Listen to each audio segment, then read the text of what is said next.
First Alert Team, named best in Georgia. Live from Augusta, we're watching News 1226 at 11. Good evening, I'm Hallie Turner. Arts in the Heart is one of our biggest festivals in the area.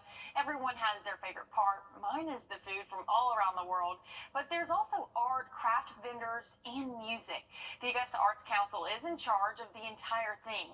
But this year is a bittersweet one as the Arts Council's executive director, Brenda Durant, closed out her 27th Arts in the Heart tonight at 6 o'clock.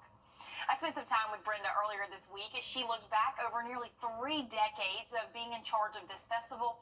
She tells me her heart's always been with the arts. She says she would never be able to dance or sing her way in, so working for a nonprofit like the Arts Council was perfect for her. She took the job back in 1997. Right here, what you see is the scene that she described. She tells me there were only 30 booths for craft vendors, a little food, and some music. Her goal was to listen to people and what their feedback was and grow each year. Brenda says she believes 27 years later, with the festival reaching more than 100,000 people in the streets, 150 craft and food vendors, 5 music stages, and more than $1 million in profit back to the local community, she and her team have done just that. I'm very content. I have totally believed that you leave a party when you're having fun, and I am still having so much fun with what I do every day, and this weekend has been such a joy. Although steam may come out of my ears or sometimes from the things that I'm having to do, but it's been a really fun weekend. I haven't had time to get pensive or reflective. It's really moving forward with what I'm doing right now, but I'm very satisfied with what I've done for the past 27 years. Now, even though Brenda won't be running the show, she says she's not going anywhere or going far, and she's leaving it in good hands with Denise Tucker. I think I'll miss the people and being involved in the community and always having like an ear to the ground and knowing what's coming out. As I've been walking around, many committees are asking me to come back next year and help them out. So I'll probably still be at Arts in the Heart either as a visitor or working on one of the committees. Now, Denise Tucker currently serves as the Development and Public Art Manager of the Greater Augusta Arts Council and will officially move into her new role in October. Now, Emily, you were out today for Arts in the Heart, and if any of us were outside, you know just how brutal that heat was. Ooh. It may be the first day of fall, but it certainly did not feel like it. And we keep talking about this fake fall, but like I get excited. You walk outside, and it's like, oh yeah, like I need some cooler dresses on, and then it's just hot. Yep, it was hot today, Hallie. I can tell you that outdoors. The heat is still here. We hit 97 actually for the high temperature this afternoon, so very warm outdoors for us, and we've cooled off significantly after sunset. We're in the 70s now. Some spots still fighting to get out of those lower 80s, but overall things are starting to cool off for the overnight hours. So that's some good news, but hey, we're going to do it all again. For your Monday, we can expect to see temperatures in those lower to possibly middle 90s. Going to feel like those upper 90s. So by the afternoon, that heat index is going to have us right around that 98, maybe 99. So pretty similar to what we saw today. That's going to be the feels like temperature for tomorrow. Rain chances are coming into play, though, later on in the afternoon. Some isolated showers possible. It's not going to be a total washout, and not everybody's going to see rain, but there is going to be a chance for a late afternoon shower for us. And this is not the only day that we could see rain this week, Hallie. I'll tell you when else you can expect rain coming up.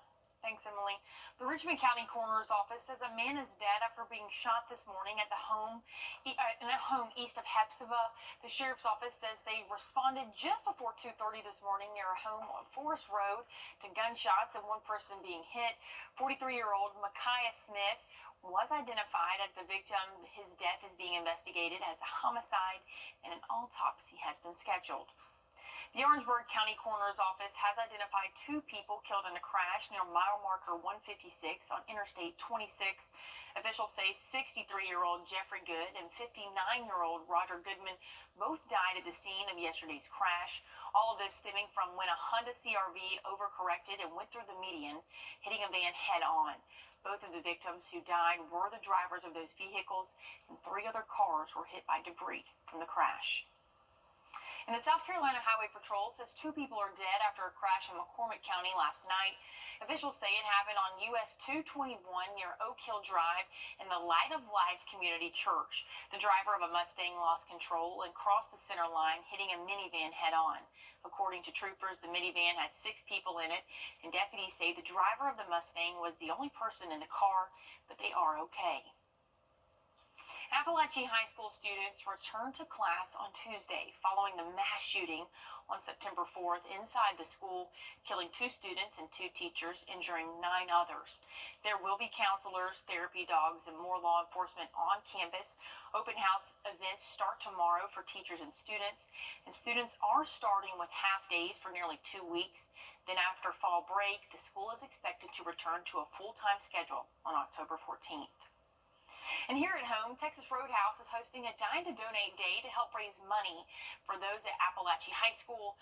Georgia locations will have those donations, and all of those proceeds from tomorrow go to the school.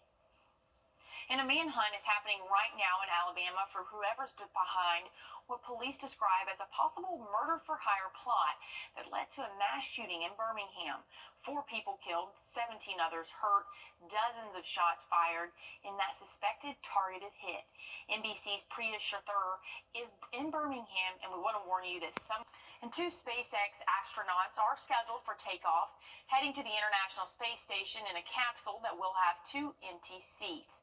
The 4-person mission downsized, leaving 2 spots for the Boeing Starliner astronauts that hope to return with the SpaceX crew in February. That crew was expected to be there just 8 days, and now their mission will last more than 8 months.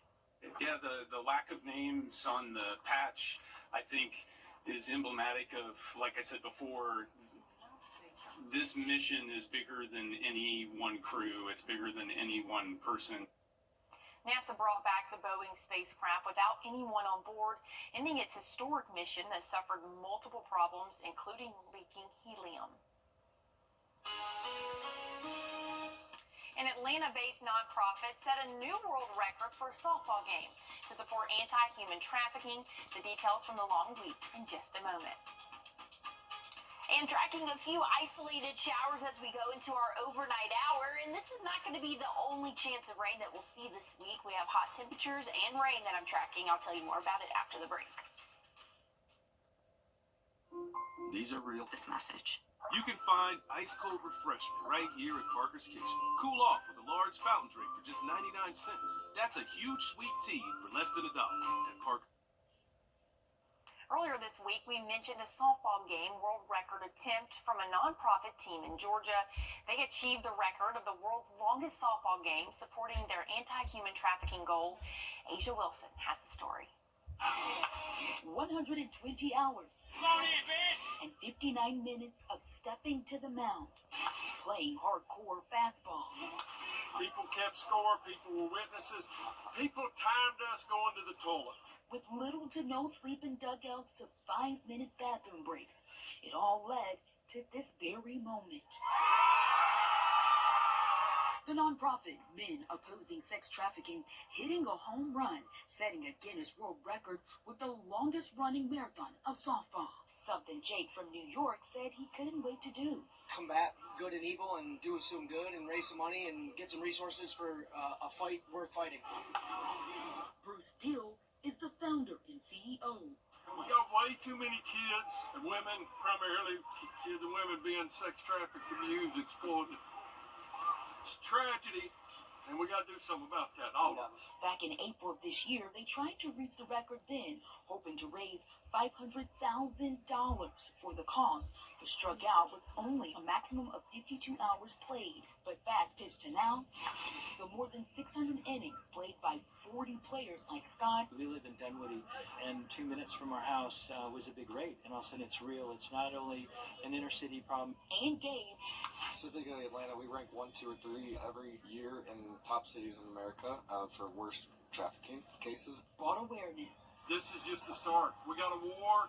We're going to war again tomorrow. We're going to win. By showing that we can all go to bat to end sex trafficking and be champions in our own backyards. We have just set a world record, and we are going to do more. You may soon see some new upgrades the next time you go to the movies. The industry group representing the largest 8 theater chains in the United States has announced it's investing more than $2 billion in upgrades. Some of the renovations include new projection technology, better sound systems and seating, and more. The box office top 5 comes up next after the break. Emily? Well, I'm tracking a few isolated showers across the CSRA. I think that we're going to be pretty calm, though, otherwise overnight tonight. Warm conditions to start off our work week. I'll tell you more about it after the break.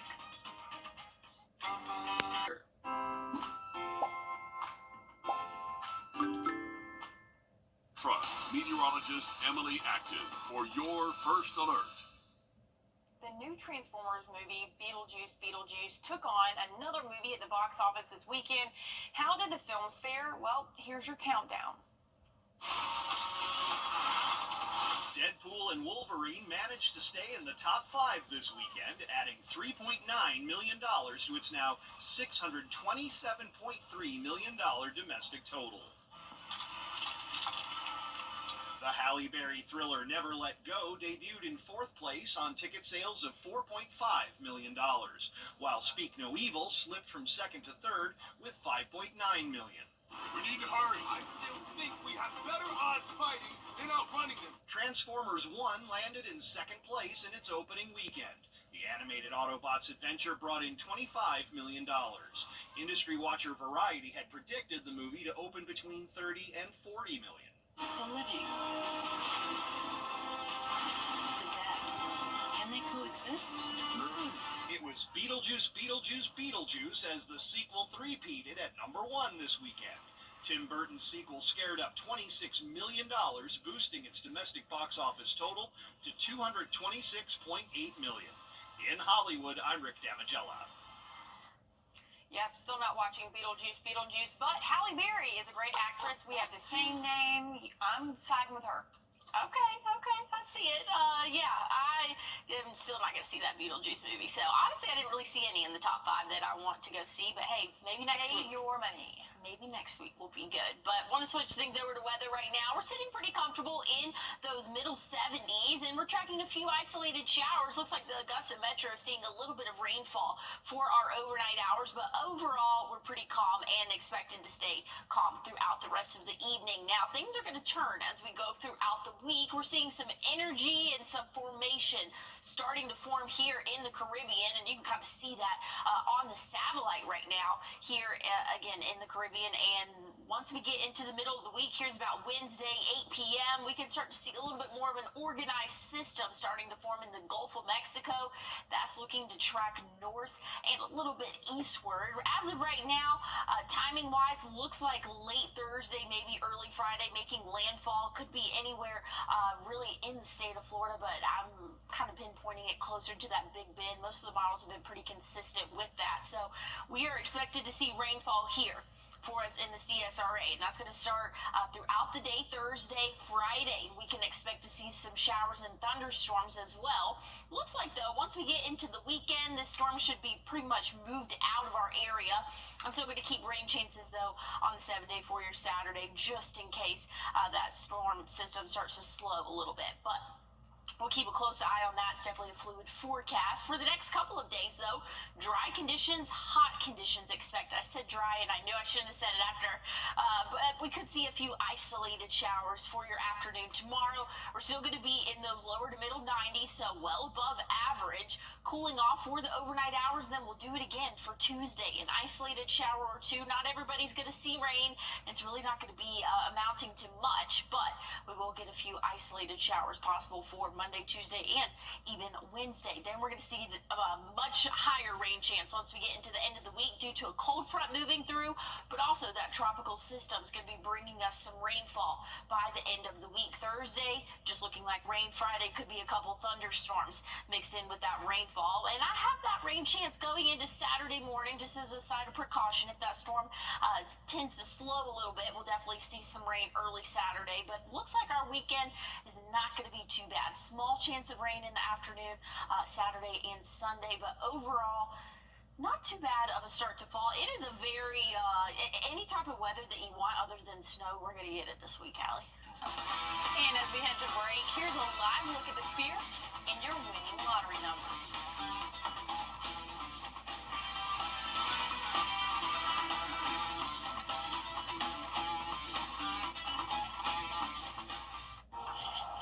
And with 1 week left to play in the MLB regular season, the Atlanta Braves are neck and neck with the New York Mets for that final wild card playoff spot. Let's head down to South Florida to Miami for Game 3 against the Marlins. Ozzie Albies gets the party started early. He sends this ball back into the second deck and gives Atlanta an early 1-0 lead in the top of the first. We go to the top of the fifth. Braves are going to be down 1 at this point. Michael Harris lasers this one down the first base line, which brings home Orlando Arcia to tie the game. To the seventh, it's Jorge Soler knocking this ball into the pitcher's mound. Miami not able to grab it, and Harris rounds home for what would end up being the winning run. Atlanta wins the series over Miami with a 5-4 win in Game 3. They'll have just 6 games left to try and make it in the final playoff spot. Once again, the Braves win the same night that the Mets do, unfortunately, so Atlanta will still trail New York by 2 games with a 3-game series that's this week that could decide who gets that final playoff spot.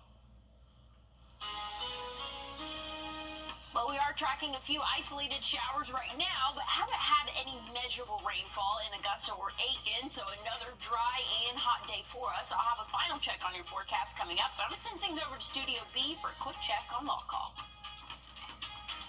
Thanks so much. Well, if you have some trouble paying bills, Chase, we have some help tonight. That's right. Tonight we're going to bring you some of the best in CSRA, or one of the best in the CSRA. It help you through the bankruptcy process.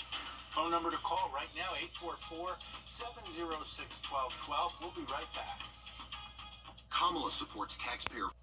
8 bulls escaped from a rodeo in Massachusetts today, setting off a wild search. You just saw them jump the fence and make a run for it, and that happened at a mall. Authorities sent out an alert and told people not to approach the bulls, but if they saw them, to give 911 a call.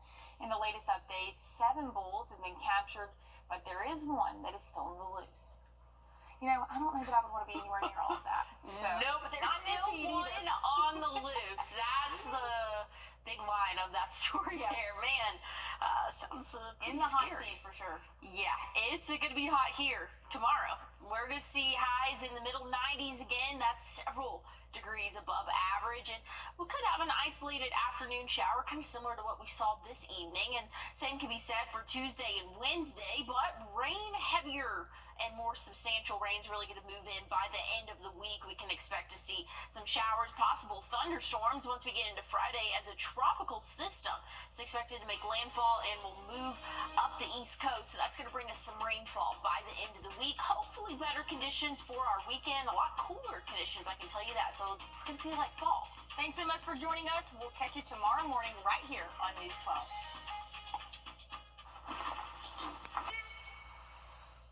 Morning, afternoon, night, Monday through Sunday, 24/7.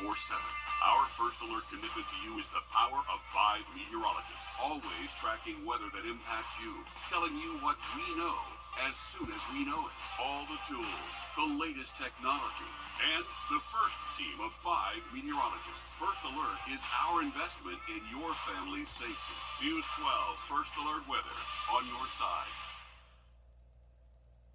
I did know that back pain. The First Alert team, named best in Georgia.